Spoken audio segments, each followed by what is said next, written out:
Fantasmic, a journey beyond your wildest imagination.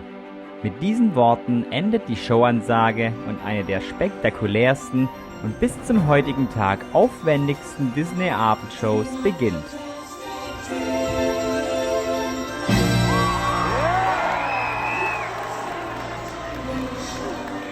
Die Show findet als Nighttime Spectacular in Disneyland in Anaheim und in Disneys Hollywood Studios in Walt Disney World in Orlando statt. Fantasmic ist eine Mischung aus Live-Performern, Spezialeffekten, Wasserspielen, einem unglaublich guten Soundtrack, Stunts, Feuerwerk und so viel mehr. Ihr merkt, ich gerate ins Schwärmen, denn es ist eine meiner absoluten Lieblings-Disney-Abendshows.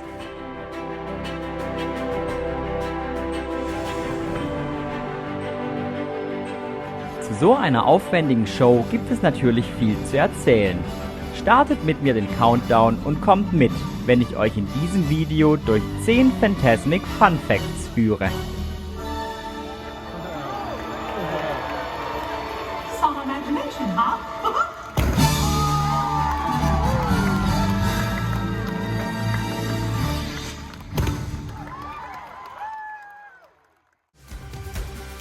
Und damit herzlich willkommen zu Theme Park Details and Stories. Wenn du magst, was du hier siehst, abonniere doch gerne den Kanal, lasse ein Like oder einen Kommentar hier.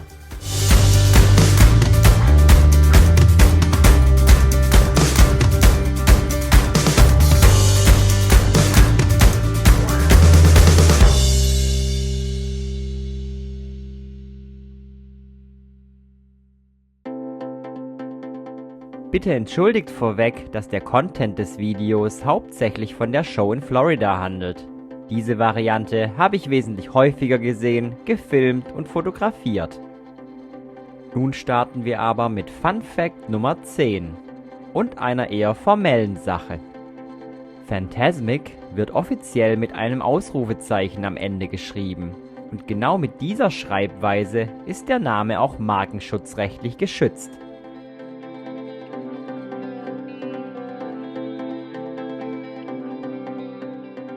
Als die Show Anfang der 90er Jahre in Planung war, sollte sie eigentlich Imagination heißen Some imagination, huh?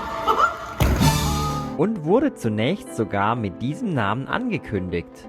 Vermutlich, weil sich der Name markenschutzrechtlich nicht schützen ließ und die Grundstory der Show an den Film Fantasia angelegt war, hieß die Show am Ende Fantasmic, und zwar mit Ausrufezeichen. Wir machen weiter mit Fantasmic Fun Fact Nummer 9. Die Show war revolutionär, als sie 1992 zum ersten Mal gezeigt wurde. Beispielsweise war es eine der ersten Shows, bei der Filmsequenzen auf Wasser projiziert wurden.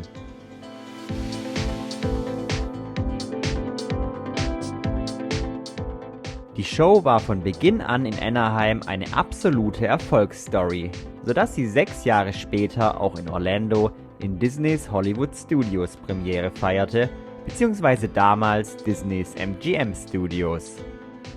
Hier wurde ihr sogar ein eigenes Stadion gebaut, da die Show in Anaheim, die mitten im Park stattfindet, jeden Abend eine operative Herausforderung ist, um die Besuchermassen zu koordinieren.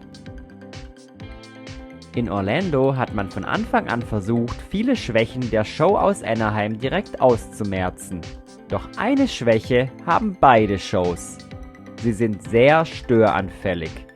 Sie sind so komplex und haben wirklich so viele Komponenten und Spezialeffekte, dass es kaum Shows gibt, in denen wirklich jeder Effekt richtig funktioniert. Oft sind es nur Kleinigkeiten, die vielen Gästen nicht mal auffallen. Es gibt aber auch größere Dinge, die schief gehen oder für welche es direkt alternative Abläufe gibt. Als Beispiel, wenn die Beamer der Wasserleinwände ausfallen würden, könnte die komplette Show nicht stattfinden. Wenn für das Finale der Dampfer aber nicht funktionieren sollte, findet das Finale mit den Charaktern auf der Bühne statt, ohne Dampfer. Auch bei Regen kann die Show nicht stattfinden, da die Bühne dann für die Darsteller zu rutschig ist. Da dieser Fall in Orlando häufiger auftritt, gibt es in Orlando sogar eine alternative Regenshow, die sich A Taste of Fantasmic nennt. Dabei kommen dann nur die Wasserprojektionen und das finale Feuerwerk zum Einsatz.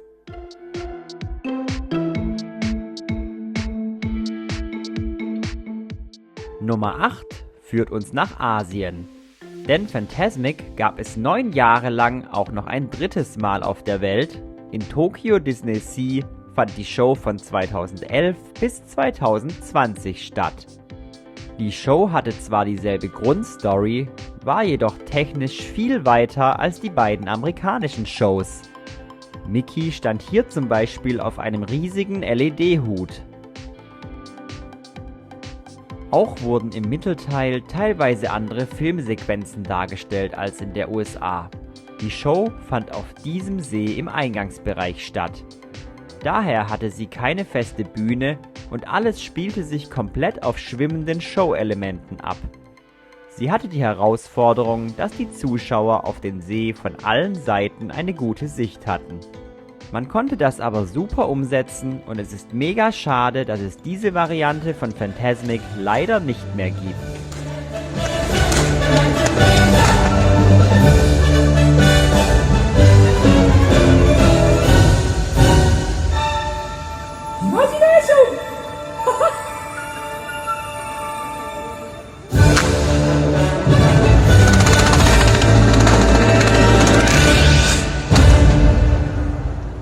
Weiter geht's mit Nummer 7. Das Hollywood Hills Amphitheater, in dem Fantasmic in Orlando jeden Abend stattfindet, fasst zwar bis zu 8000 Gäste, dennoch kommt es regelmäßig vor, dass es komplett voll ist und man sich früh in die Show setzen muss, um noch einen Platz zu ergattern. Hier gibt es einen Tipp, der alles etwas entspannter macht. Es gibt viele Abende in der Hauptsaison, in der die Show zweimal am Abend stattfindet. An diesen Tagen empfiehlt es sich immer, die zweite Show zu schauen. Denn nur in ganz wenigen Fällen wird die zweite Show komplett voll. Man muss hier in der Regel keine Sorge haben, auch kurz vor Showbeginn noch ins Theater zu kommen.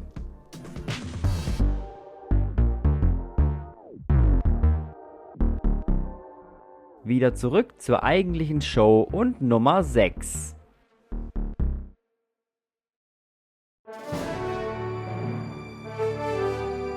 Bei Fantasmic kommen für viele Show-Elemente Boote zum Einsatz. Während der Dampfer am Ende natürlich an einer Führungsschiene entlang fährt, fahren die anderen Boote, wie die Bühnen mit den Prinzessinnen, komplett individuell. Sie werden von Fahrern frei gesteuert, um für ihren Einsatz über den See zu fahren. 2 Prinzessinnenboote könnten theoretisch sogar bei ihrem Auftritt zusammenstoßen. Das ist natürlich noch nie passiert.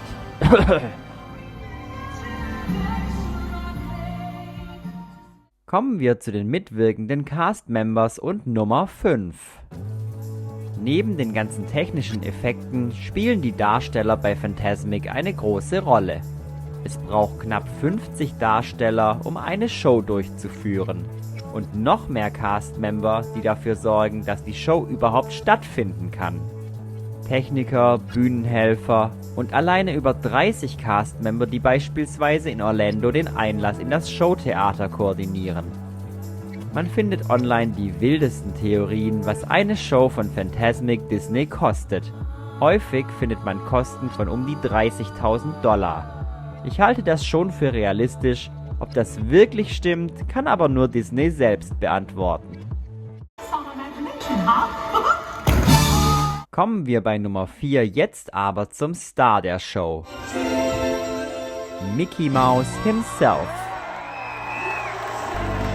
Er taucht mehrfach bei der Show auf, verzaubert sich und die Gäste. Eine der bekanntesten Szenen ist, wenn Mickey oben auf dem Felsen plötzlich auftaucht und das Feuerwerk herbeizaubert. Dabei wird Mickey mit einer Highspeed-Hebebühne nach oben befördert, dass er plötzlich auf dem Berg steht. Allerdings gibt es auch Gründe, warum Mickey nicht immer zum Finale auf dem Felsen steht. Einer davon ist logischerweise, wenn die Hebebühne kaputt ist. Ein anderer Grund ist aber, wenn Gewitter im Anmarsch ist. Denn oben auf dem Felsen ist Mickey der höchste Punkt des Theaters, was bei Gewitter grundsätzlich keine gute Idee ist. In diesem Fall taucht Mickey dann erst unten auf der Bühne auf.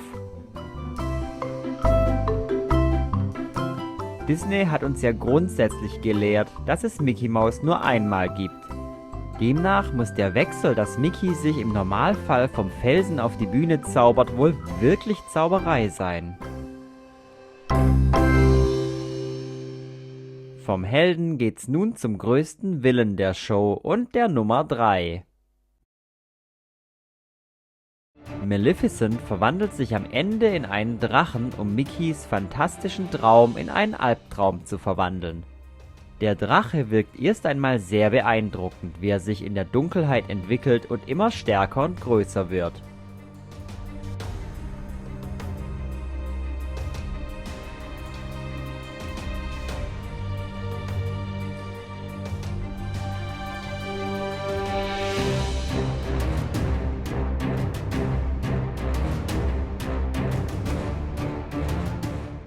Doch beobachtet man den Drachen etwas genauer, erkennt man, dass er eigentlich nur aus einem Kran und Stofffetzen besteht. Die Flügel werden übrigens händisch von 2 Mitarbeitern bewegt. Sollte der Drache einmal nicht funktionieren, taucht für das Finale übrigens Maleficent selbst auf und löst auf einem großen Felsen den Brand im Wasser aus. Mickey hat Maleficent besiegt und wir kommen zum großen Finale und der Nummer 2.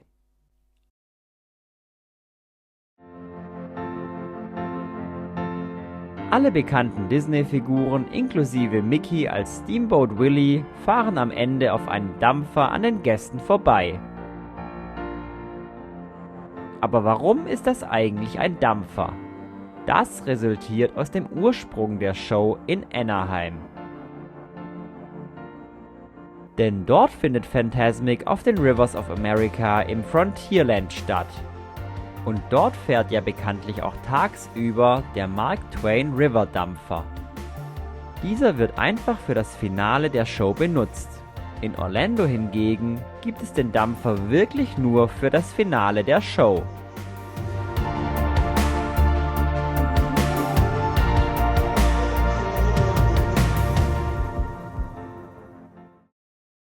Wir sind bei der Nummer 1 angekommen und sie erklärt einmal, was hinter den Kulissen passiert, sobald der Dampfer durchgezogen ist. Denn dann muss alles und jeder schnellstmöglich vor dem finalen Feuerwerk in Sicherheit gebracht werden.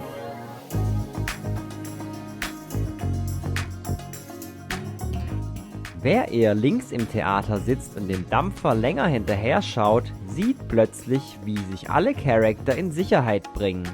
Nur ein Charakter hat ein Problem: Ariel, denn sie hat keine Beine. Daher wirft Prinz Erik eine feuerfeste Decke über sie, bevor er sich selbst in Sicherheit bringt. Unter eingefleischten Disney-Fans wird dieser Moment auch Catch the Fish bezeichnet.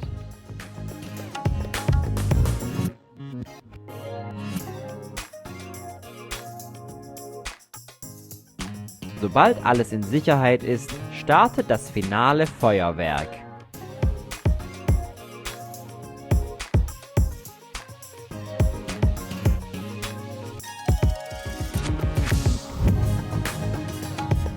Das waren meine 10 Fantasmic Fun Facts und das sogar mit Ausrufezeichen. Ich hoffe, es waren ein paar spannende Insider dabei, die ihr bisher noch nicht wusstet. In diesem Sinne, weiterhin viel Spaß in den Freizeitparks dieser Welt und haltet die Augen offen. Some imagination, huh?